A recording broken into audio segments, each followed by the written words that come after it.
30 ans de feu, 30 ans de chaîne, nos mères en larmes, nos enfants en peine, les rues en rouge. Amis du MAG, mesdames et messieurs, bienvenue dans votre émission Salon d'idées, une partie d'Africa TV Network, n'est-ce pas? Aujourd'hui, nous recevons un invité exceptionnel, le professeur Félix Chinanga, chercheur, professeur et auteur d'ouvrages. Nous allons insister sur un ouvrage particulier, les mathématiques du droit, du social et de la politique. Cet ouvrage qui est déjà disponible et qui est en ligne. C'est la mathématique de la création. Ok, bon, les mathématiques, ça c'est mathématiques de la création. Il y a d'autres là, c'est les mathématiques des droits, du social et de la politique. Alors, c'est pas pour vous montrer, vous épater avec les livres aussi profonds qu'il a écrits, mais c'est plutôt pour décortiquer un titre. Selon lui, la solution au changement de la Constitution, même sur le plan universel, se trouve être dans les mathématiques. C'est la partie qui m'intéresse. C'est un professeur d'université. Il a beaucoup de matière. Il va nous expliquer en long et en large pour que nous puissions comprendre ces principes fondamentaux qui concernent le changement des constitutions. Bonjour, professeur. Bonjour, Blaise. En tout cas, pour moi, c'est une joie de vous avoir sur notre plateforme YouTube ATN Africa TV Network. La joie est partagée. Ok. Alors, professeur, je voudrais que vous puissiez nous faire comprendre un peu en une phrase, qu'est-ce que voulez-vous ce que vous appelez la solution mathématique au problème du changement de la Constitution? D'abord, j'aimerais expliciter en des termes les plus simples qui soient le concept mathématique. Parce que les gens croient que les mathématiques se réduisent au nombre. Donc, les mathématiques, c'est l'ensemble des vérités telles qu'elles existent au-delà de l'existence de l'être humain. Alors, quand on parle de la solution mathématique, c'est une solution qui est basée sur une loi, la loi fondamentale des mathématiques, qui veut que une vérité qui existe, d'une vérité qui existe indépendamment de l'être humain, on peut conclure d'autres vérités qui se déduisent de cet ensemble de vérités premières et que personne ne peut fausser sur base de l'accumulation de la connaissance. Et maintenant, quand je dis que le problème du changement de la Constitution est mathématique, c'est parce que, à la source de ce problème, les juristes du droit constitutionnel cherchent à résoudre un faux problème. Ils se détournent du vrai problème. Le vrai problème est le suivant. Il y a des enseignements religieux, en particulier la Bible, qui affirment, au nom du Dieu d'Abraham, que la source de légitimité d'un pouvoir politique, c'est Dieu. En même temps, les juristes affirment, sans tergiverser, que le fondement ou la source de légitimité d'un pouvoir politique ou d'une constitution, c'est le peuple de chaque État. Vous voyez, la loi de la non-contradiction de la signification d'une existence ou d'une propriété ou d'un concept ne permet pas à ces deux enseignements de coexister. Alors nous avons le choix. Le choix nous est donné par les mathématiques. Soit vous affirmez que Dieu existe, et de ce fait, de cette affirmation, le droit constitutionnel tel qu'il s'enseigne jusqu'à ce jour est une coquille vide. Soit que vous dites que le droit constitutionnel est une science, et de ce point de vue, vous affirmez aussi, par la même occasion, que Dieu n'existe pas. Vous voyez, vous ne pouvez pas enseigner aux enfants que le droit est une science et en même temps leur dire que le Dieu que nous adorons tous ici au Congo existe. Et en même temps, nous ne pouvons pas adorer Dieu et le président ne peut pas mettre notre pays dans les mains du Seigneur. Et en même temps, les spécialistes du droit constitutionnel affirment que le droit constitutionnel est une science. Alors, qui peut départager ce conflit ouvert entre le Dieu d'Abraham et tous les savants du droit constitutionnel? Il n'y a qu'un mathématicien qui peut le faire. Et ces mathématiciens se trouvent par chance ou par recherche, je ne peux pas dire par chance, Oui. parce que j'ai fait 20 ans pour résoudre ce problème. Je suis là, ce n'est pas parce que je suis congolais que je ne peux pas être fier de l'avoir résolu. Donc ce problème est mathématique par son essence, il a une solution mathématique et la solution est ces livres-là. La solution détaillée, c'est ces livres-là. Et dans ce livre ici, que j'ai entre mes mains, les mathématiques du droit et de la politique. Professeur, vous dites que la source de légitimité du pouvoir politique ne vient ni du peuple, ni des juristes, mais des dieux. Oui. Pouvez-vous expliquer ces raisonnements dans des termes les plus simples, s'il vous plaît, professeur? Nous pouvons exclure Dieu. Ok. Nous pouvons utiliser par la loi de la transitivité, au lieu de dire Dieu, je vais plus parler de l'origine de l'univers. Ah. Oui, parce que nous ne pouvons expliquer l'origine de l'univers que par une relation binaire qui fonde sa signification. Et cette relation binaire existe indépendamment de l'être humain. Vous voyez, le non-croyant affirme que l'univers a une origine. De la même manière, le croyant affirme aussi que l'univers a une origine. La différence entre ces deux catégories d'individus, c'est que le non-croyant affirme que cette origine, c'est une énergie qui n'a pas d'existence, qui n'a pas de vie en soi, en qui ne réside aucune vie. Ça veut dire que c'est une énergie qui s'est transformée au fil du temps sur base de loi de l'évolution. Et tandis que les chrétiens ou les croyants, eux, ils affirment que cette origine a dans cette origine, il réside une vie. Je renvoie par exemple, c'est clairement exprimé dans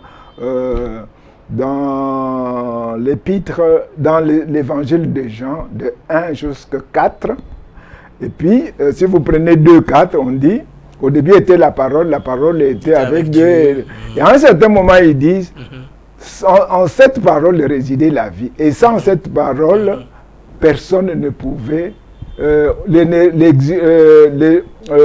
ne pouvait pas, tel qu'il existe, ne pouvait pas exister. Parce que cet univers émane de cette parole.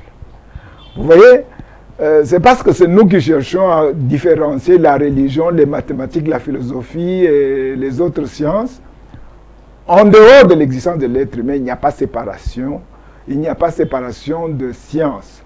Il n'y a qu'existence. Et c'est que j'ai cherché à prouver que la somme de tout ce qui est existence, c'est mathématique en soi. Et qu'on ne peut pas résoudre le problème de l'existence des tenants, des aboutissants de l'être humain en dehors de cette science. Et c'est là où je te rejoins. Ça veut dire que j'enlève Dieu, mais en ce moment-là, on peut prouver tout simplement que la somme de tous les êtres humains qui peuvent exister est un ensemble normatif. Et au fondement, ou bien le fondement de cette norme, c'est la norme universelle de l'agir de l'être humain qui se veut la loi qui fonde la légitimité d'un pouvoir politique et comme la légitimité d'une constitution ou la légitimité aussi d'un droit social. En tout cas. Maintenant, en quoi le concept de vérité première est-il essentiel pour comprendre la légitimité d'un État? Vous avez raison. C'est là que je me suis perdu. C'est vrai, vous ne devrez pas être perdu. Okay. C'est-à-dire qu'en fait, c'est ça la difficulté. C'est la difficulté que nous avons quand nous grandissions entre les parents et nous. C'est quand les parents vous disent quelque chose. Ça veut dire qu'ils donnent une signification à quelque chose. Vous vous dites, papa, je n'aime pas, ou maman, je n'aime pas ça. Ça veut dire que vous adoptez votre signification que vous donnez à cette propriété, à cette existence. La question dans les deux cas est, papa ou maman, pourquoi vous dites que vous avez raison? Et le papa ou la maman aussi peut vous répondre par la même question. Blaise, pourquoi vous dites que vous avez raison? Vous voyez que si vous avez les vérités premières de la propriété ou de la signification de cette existence, que personne ne peut fausser, et que vous, votre manière de vivre, se déduit de ces vérités premières, en ce moment-là, vous dites, papa, je vous renvoie aux vérités premières. Et c'est ça ce qui fonde l'essence même des mathématiques. même le fait qu'il y ait une origine de l'univers et que l'univers se déduit de cette origine, en ce moment-là, nous allons parler que le monde ou l'univers se définit mathématiquement à travers sa relation binaire, qui est l'origine que personne ne peut douter. C'est-à-dire que l'univers a une origine et que tout ce qui déduit de l'origine est une vérité absolue. Alors, par les lois de modus ponens, si je dis que l'être humain a pour norme, je donne la norme de l'existence de l'être humain, et que je déduis que de la constitution, de cette norme, la constitution au sens du droit, de la démocratie telle que le positivisme le définit, est une coquille vide, en ce moment-là, vous ne pouvez pas me contredire, ni maintenant, ni dans le futur. Et c'est cela la preuve, c'est-à-dire, le droit tel qu'il s'enseigne, c'est une coquille vide. On peut, au lieu de parler tout simplement de vérité première et je remonte à Dieu, je peux m'arrêter là. Je peux dire, je peux partir tout simplement de définir le concept de droit sur base de la nature humaine et définir le concept de société sur base de la nature humaine et déduire de vérité première de l'être humain qu'il existe un droit constitutionnel et que ce droit constitutionnel est compatible avec l'enseignement biblique. Professeur, je voudrais que nous nous mettions les pieds sur terre parce que vous m'avez amené dans les stratosphères. Oui. Vous nous avez flyé. Je vais qu'on mette un peu les choses dans le contexte. Oui. Peut-on réellement fonder la politique sur les équations mathématiques? Comment traduire cela dans la réalité d'un pays comme la RDC? Je sais que le concept est universel. Vous avez parlé de l'université, de la nullité. Mais je ne voudrais pas qu'on aille là-bas. Je vais connaître un cas de figure de la RDC. Peut-on réellement fonder la politique sur une équation, sur des équations mathématiques? Et puis de deux, comment traduire cela dans la réalité d'un pays comme la RDC? Vous voyez, c'est vous qui m'éloignez un peu. Moi, j'aimerais garder les pieds sur terre, mais vous m'éloignez. Parce que quand vous introduisez le concept d'équation mathématique, il faut que j'explique à vos auditeurs, aux téléspectateurs, qu'est-ce que c'est qu'une équation mathématique. Allez-y, mais ça risque d'être long. Parce qu'une équation, c'est un ensemble de paramètres, de variables et de connus qui possèdent des lois de nature qui nous permettent de trouver la solution ou bien les valeurs qui appartiennent à ces paramètres. Vous voyez, quand vous dites que c'est une équation mathématique, moi j'avais déjà réduit le débat en disant que nous allons partir des vérités premières et de ces vérités premières, nous allons déduire. Vous évitez équation mathématique. Ce n'est pas que j'évite, c'est long, oui. Ah, c'est long, ok. C'est long à démontrer. Pourquoi? Parce que les équations, c'est un ensemble de relations. Vous voyez, les vérités premières et toutes les déductions qui viennent de ces vérités premières, c'est un ensemble de relations. Mais maintenant, le problème est le suivant. Le mot politique, même si vous demandez aux juristes, ils n'ont pas tous une bonne ou une même définition du concept de droit et du concept de politique, du mot politique. Pour revenir vraiment, garder les pieds sur terre, définissons simplement le mot politique. C'est-à-dire qu'un droit, au lieu de parler de mot politique, je vais plus parler de droit politique. C'est-à-dire, ce droit est revendiqué par le président Tshisekedi, il est revendiqué par nos ministres, il est revendiqué par n'importe qui. C'est-à-dire qu'un droit politique, c'est un droit ou bien une prérogative d'un être humain d'imposer une manière de vivre à un autre être humain ou à un groupe d'individus. Parce que la question alors fondamentale devient, de quel droit un président, un policier, un ministre, un directeur a le droit d'imposer une manière de vivre à un autre être humain? Ou en d'autres termes, est-ce qu'un être humain a-t-il le droit d'imposer à un autre être humain une manière de vivre? Vous voyez, c'est ça le pragmatisme qui peut nous aider. En ce moment-là, nous revenons alors au problème du droit. Qu'est-ce que c'est que quelle signification faut-il donner au mot droit? Si vous posez aussi la même question à tous les juristes, je vous l'ai dit, ils n'ont pas la seule réponse. Mais moi, je vais te dire une définition simple. C'est pour ça que je t'avais dit que je vais revenir au concept de nature humaine. Et ça, que le commun du mortel peut facilement vérifier. Toi et moi, d'une manière abstraite, nous sommes un ensemble de besoins à satisfaire et les actes que nous pouvons commettre pour satisfaire ces besoins. Ces besoins, ou bien cette nature, ce n'est ni toi, ni moi, ni nos parents qui nous imposent. C'est la nature humaine. C'est-à-dire qu'un être humain, c'est un ensemble de besoins à satisfaire et l'ensemble des actes que nous pouvons commettre pour satisfaire ces besoins. Et le concept de société est enraciné dans cette propriété que j'appelle vérité première. Et c'est cette vérité première qui fait que nous pouvons nous unir. Pourquoi? Il n'y a aucun être humain qui peut satisfaire tout seul tous les actes, tous les besoins dont il a besoin, qui sont nécessaires pour les maintenir en vie. Et c'est pour ça que le concept de société existe. À part la première femme et le premier homme, il n'y a aucun être humain qui vient au monde en dehors d'une société. Le premier enfant vient, il a l'aide de ses parents pour vivre. À un certain moment, quand les parents vieillissent, l'enfant a besoin, les parents ont besoin de lui.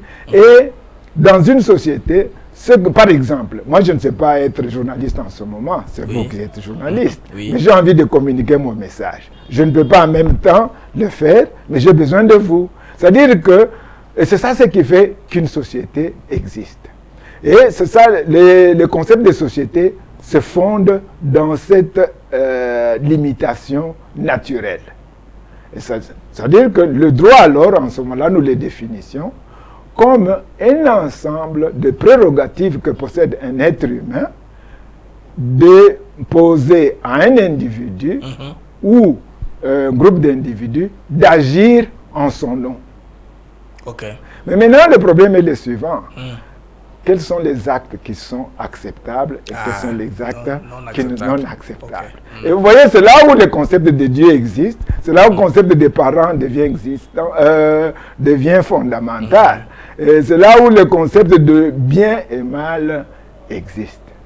Mais en ce moment-là, le chercheur que je suis dit, ne vous en faites pas. Les mathématiques de l'agir de l'être humain permettent de définir le concept du bien et du mal en termes de mathématiques, en termes des équations différentielles.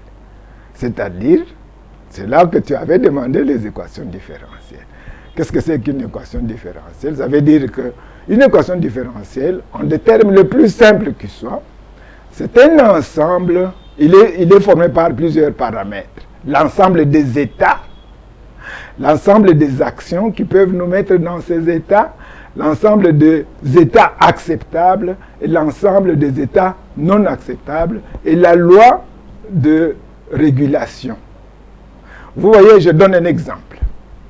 Prenons un pays, notre État, le Congo, que ce soit une famille, que ce soit un clan, un village, un truc, c'est une équation, c'est un être physique qui est actif par les actions de ses constituants qui sont la population. Et vous voyez que par chaque action que nous mettons, nous changeons l'état de notre nation. C'est-à-dire que vous allez voir que si le président prend tel acte, le Congo change.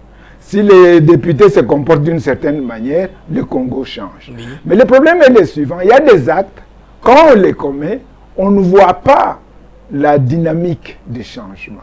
Ce sont des actes négligeables. C'est pour ça que s'il y a un petit voleur qui vole au marché, le Congo a changé quand cette personne a commis cet acte-là.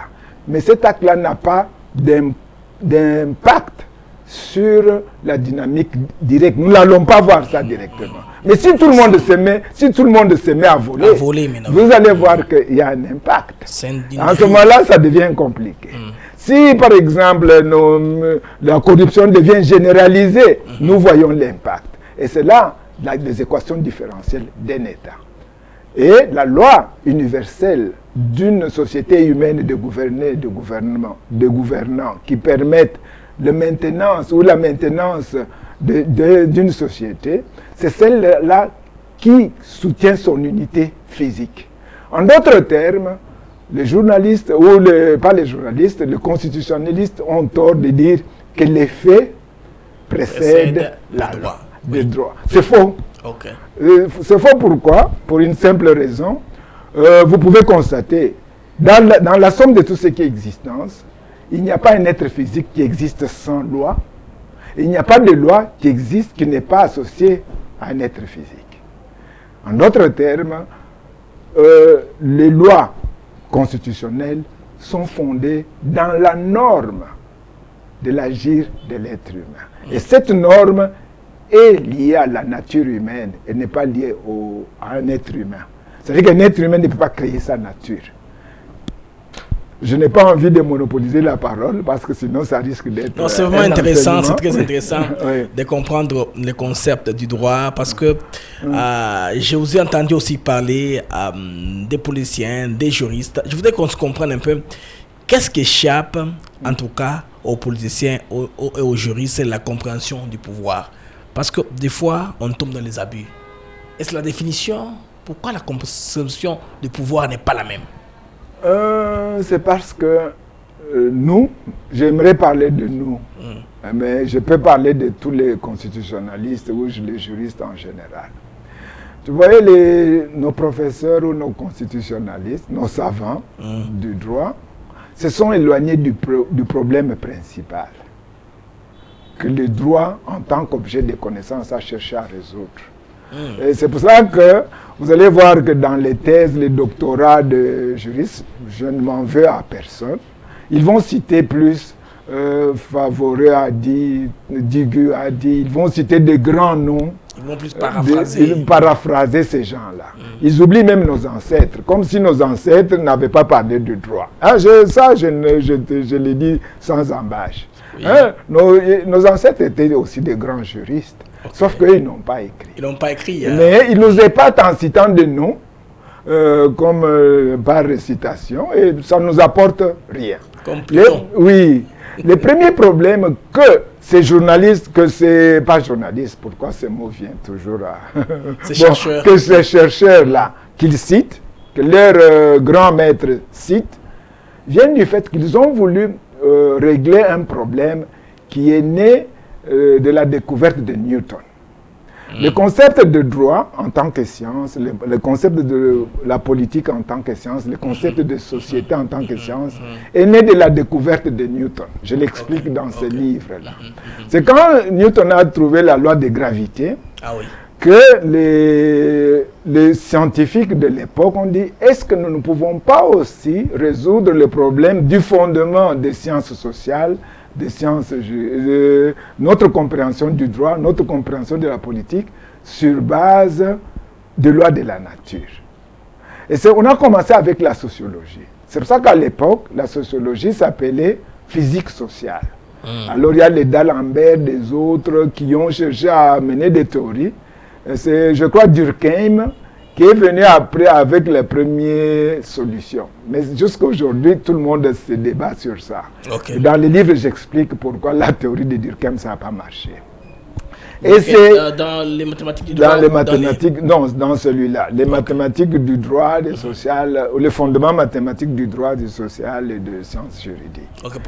Alors, bon, alors est venu, il y a eu beaucoup de théories. La théorie qui a semblé marcher, c'est celle de Hans Kelsen.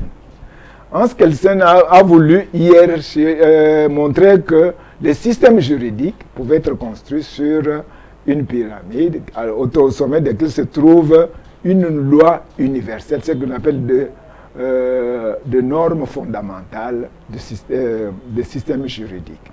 C'est-à-dire d'une constitution, une norme qui donnerait la légitimité à une constitution. Là, il s'est embourbé parce que mathématiquement, on peut tout simplement détruire son argument en deux lignes. Tu ne peux pas avoir une loi imaginaire qui a des lois réelles qui ont pour source une loi imaginaire. Ça ne marche pas parce que par transitivité, des lois réelles deviennent aussi des lois imaginaires.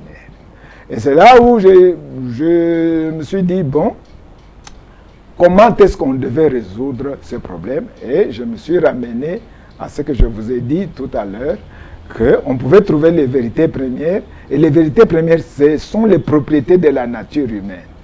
La première propriété, c'est celle qui impose à la nature humaine, à chaque être humain de vivre en société. Parce que nous ne vivons pas en société parce que nous le voulons. C'est la nature humaine qui nous impose. Or, la nature humaine n'est pas la création d'un être humain. Ça veut dire que la vérité première, c'est celle-là. La deuxième vérité humaine, c'est la loi de l'unité physique. Les constitutionnalistes ou les juristes s'embourbent quand ils croient que le mot constitution, c'est une création d'un être humain. C'est faux. Non. Le concept de constitution, tout ce qui est corps physique, c'est une constitution. Okay. Et un corps physique, c'est une constitution. Et tout ce qui est corps physique, c'est un ensemble de composantes et les lois qui unissent cette composante en une unité physique. C'est comme le système planétaire.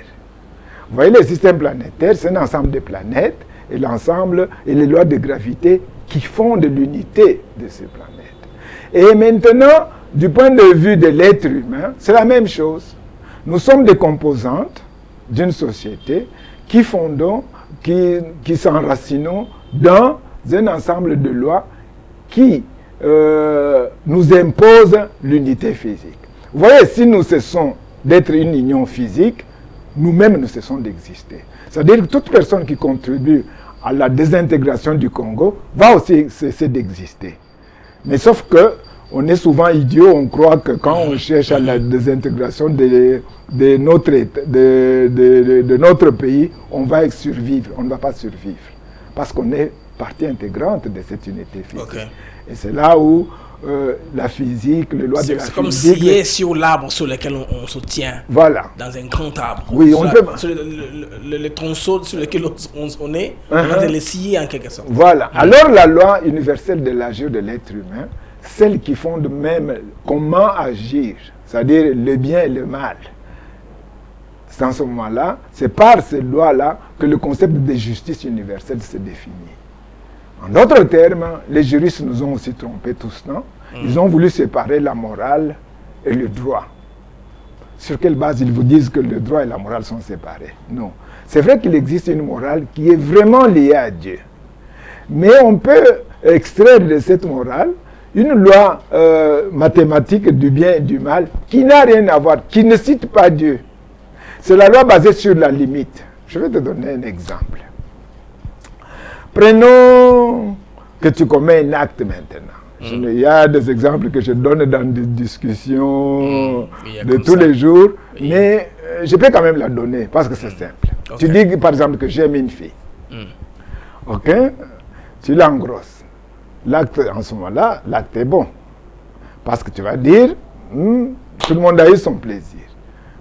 Chère demoiselle, chère madame, excusez-moi, je dois donner l'exemple dans le cadre scientifique. Allez-y. À la limite, vous allez voir que maintenant la fille arrive chez elle, qui a fait ça? Oh, c'est tel garçon. Toi, tu arrives, tu nies.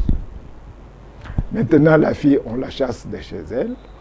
Et toi, chez toi aussi, tes parents sont sévères. Ils disent, bon, c'est fini, nous, on ne va plus te supporter. Vous voyez que l'acte qui était bon a cessé d'être bon. Oui, c'est-à-dire qu'un acte n'est bon que si, à la limite du temps, il reste bon. Et un acte est bon, un acte d'un être humain est bon si, lorsqu'il est adopté par tous les êtres humains, il reste toujours bon. Vous voyez? C'est-à-dire que ça n'a rien à voir avec Dieu. C'est-à-dire que c'est tout simplement la nature de l'être humain qui définissent le concept du bien et du mal.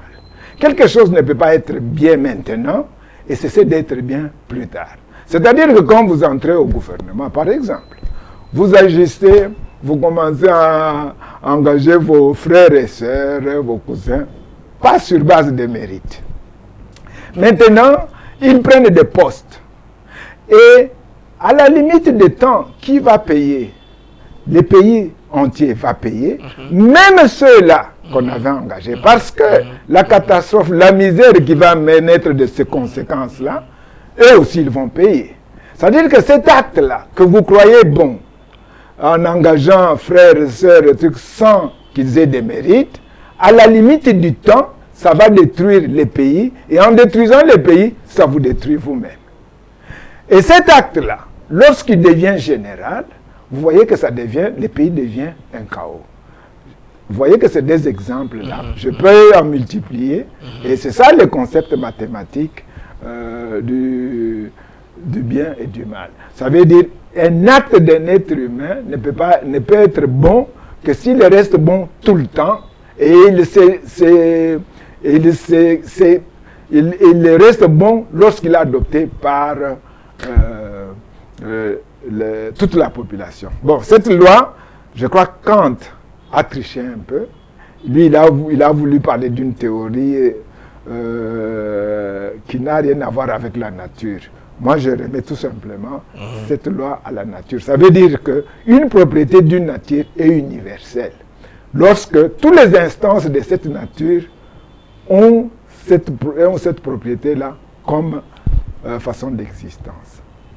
Alors, prof, je voudrais maintenant ici que vous aussi nous aider à comprendre comment est-ce que vos travaux peuvent aider la RDC à éviter la crise politique liée aux révisions de la Constitution. Parce que si nous sommes dans la Constitution, vous avez dit que la solution est mathématique. Vous nous avez peint les décors pour nous expliquer que tout était mathématique de toute façon. Quand vous parlez de l'idée première, en des termes les plus simples. Comment est-ce que vos travaux à vous avez écrit les mathématiques de la création, algèbre, calcul, vous avez parlé ici les mathématiques du droit social et politique, et vous avez parlé, pour vous êtes mathématicien, toutes les solutions se trouvent être dans la mathématique. C'est que je ne réfute pas, parce que c'est très profond, c'est au-delà de moi-même. Alors je voudrais vous un peu nous faire comprendre comment est-ce que vos travaux ici peuvent nous aider, éviter la RDC, je veux dire, à éviter les crises politiques liées aux révisions de la Constitution. Merci, la question est pertinente et ma réponse est simple. Ok. Le concept d'état de droit tel qu'il est défini est mal défini. Excusez-moi, messieurs les juristes. Parce que quand on dit état de droit, en fait, le vrai concept devait être état de justice universelle. Vous voyez? Mais les droits, c'est la justice. Ils sont liés. Non, le droit, le mot droit, parce que si vous prenez Hans Kelsen dans ses travaux, la théorie pure du droit, ils enlèvent le concept de justice universelle dans le droit. Ça, je vous l'ai dit, tous les juristes ne donnent pas au mot justice la même signification. Pourquoi? Parce que la justice qui doit être universelle, elle est pour les blancs, pour les noirs, pour les pauvres, pour les riches. Mais le droit tel qu'il est défini, quand on définit le concept état de droit, si vous demandez à tous les juristes, ils vont vous parler que le droit en termes de droit subjectif et droit objectif. Et quand je leur pose la question, parce que quand vous parlez de droit subjectif, le concept de droit subjectif et le concept de droit objectif, ce sont deux concepts qui ont été introduits par des constitutionnalistes allemands. Et maintenant, quand vous parlez de deux types de droits, il doit exister un concept de droit de qui les deux concepts de droit objectif et droit subjectif tiennent leur signification. Et jusque-là, les juristes ne savent pas répondre. J'ai la réponse pour eux. C'est la signification que je t'ai donnée tout à l'heure, que le concept de droit doit être défini en termes de la nature humaine.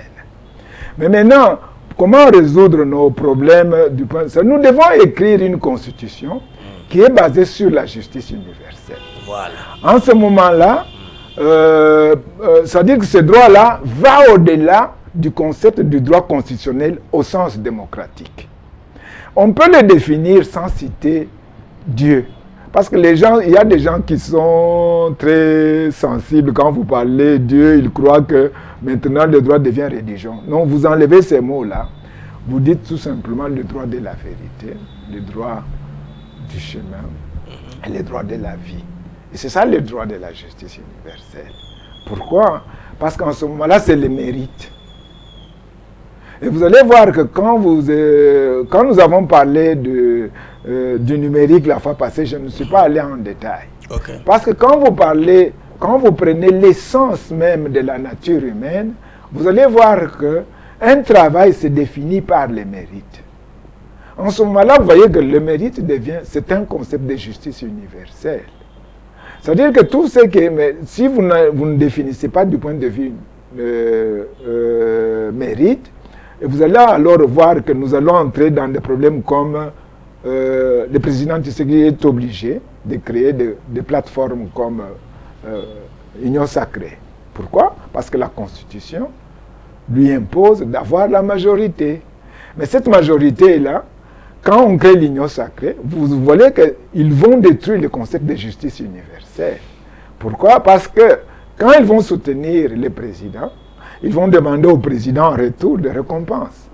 Mais les récompenses ne vont pas être basées sur le mérite. Vous allez voir que quand même un président d'un parti politique prend un pouvoir, il ne fonde pas son parti sur la justice universelle. Parce que la justice universelle écarte ton enfant s'il n'a pas le mérite. Vous voyez, c'est-à-dire que le concept de constitution doit s'imposer doit s'enraciner dans le concept de justice universelle. Et vous allez voir que quand il va s'imposer sur base de justice universelle, même le concept de vote va être mis en cause. Parce que vous allez voir que quelqu'un va voter un monsieur de chez lui qui n'a pas de mérite. Mais en même temps, il va se plaindre plus tard que le gouvernement, ça ne marche pas. Voilà. Les pays, ça ne marche pas. Mais or, il a donné le pouvoir à quelqu'un qui ne mérite pas. Mais en ce moment-là, si vous commencez à enseigner la justice universelle, un droit, un état de droit, pas un état de droit, mais un état de justice universelle, vous allez voir qu'en ce moment-là, vous allez enseigner à nos enfants le fait d'écarter son frère, son père, sa mère, quand il est injuste. En ce moment-là, vous allez vous retomber facilement dans la justice de Dieu sans les citer. Vous voyez? C'est ça le droit. Mais quelles sont la justification? Quelle est la justification de ce que j'ai dit? La justification est mathématique. Mais on peut l'expliquer sans passer par le concept maths. Pourquoi j'ai mis les mathématiques? C'est pour tout simplement me défendre contre les juristes qui viendraient me dire, mais de quel droit ce monsieur se donne de s'ingérer dans notre théorie, alors que lui n'est pas juriste. Oui. Je vais leur dire tout simplement, messieurs les juristes, vous vous trompez, parce que l'apanage du droit n'appartient pas aux juristes, ça appartient à tout celui qui veut connaître la vérité. Et je suis de ceux-là qui veulent connaître la vérité.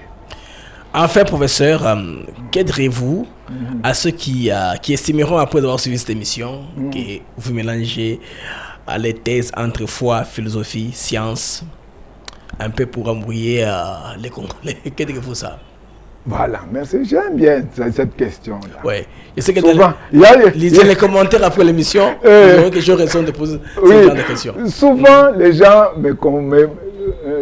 la philosophie n'est pas une science, c'est une reformulation des opinions du commun des mortels. Voyez-vous, les sciences telles que nous les apprenons ici, nous avons hérité d'Aristote et puis de Spencer, je peux citer ces noms-là. Normalement, au-delà de l'être humain, il n'y a pas science mathématique. Okay. Il n'y a pas religion. Il n'y a pas science, géographie, physique, non. Au-delà de l'être humain, de l'existence, ce sont les lois de la nature. Étant donné que l'être humain ne peut jamais parvenir à maîtriser la signification de la somme de tout ce qui est existence en est dans une leçon, c'est pour cela que du point de vue être humain, on a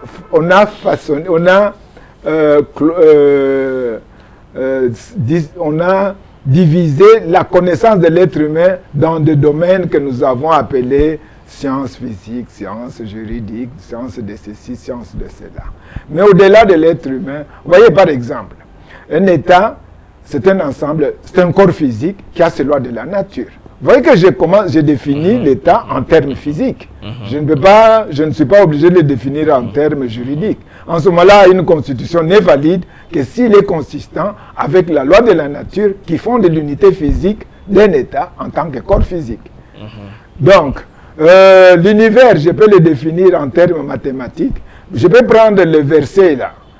Tout simplement, définir tout simplement que l'univers, c'est une somme d'existence qui a pour origine l'être, qui est l'origine de la somme de tout ce qui est existence. Mais maintenant, c'est en ce moment-là que vous allez définir des concepts pour vous défendre contre ceux qui sont contre vous. Okay. C'est en ce moment-là, bon, il y a la théorie, ma théorie, je n'ai pas envie de dire ma théorie, parce que je dis que c'est ma théorie parce que je l'ai restituée. Tout ce qui existe peut être expliqué en termes de deux types de mathématiques. La loi, les mathématiques de fonction, c'est-à-dire que l'expression de l'existence en termes de fonction et l'existence et l'expression de l'existence en termes de relations. Donc, c'est difficile de ne pas expliquer l'existence sans introduire les mots mathématiques, sans introduire les concepts mathématiques. Mais vous avez l'impression que j'invente ces mots-là.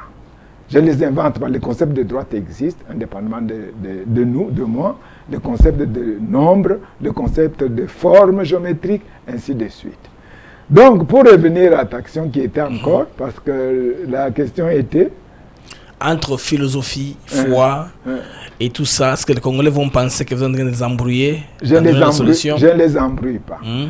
Je démontre tout simplement que quand nous nous entendons pas sur la signification d'une existence, la seule manière de se comprendre, la seule manière d'arriver à la vérité absolue, parce que la vérité n'est pas relative, c'est de trouver les vérités premières. Et les vérités premières, c'est la signification que possèdent les mots, indépendamment de tous les antagonistes. Et vous allez voir qu'en ce moment-là, si vous croyez en Dieu, ces mots-là, ces significations-là, auront pour origine un Dieu.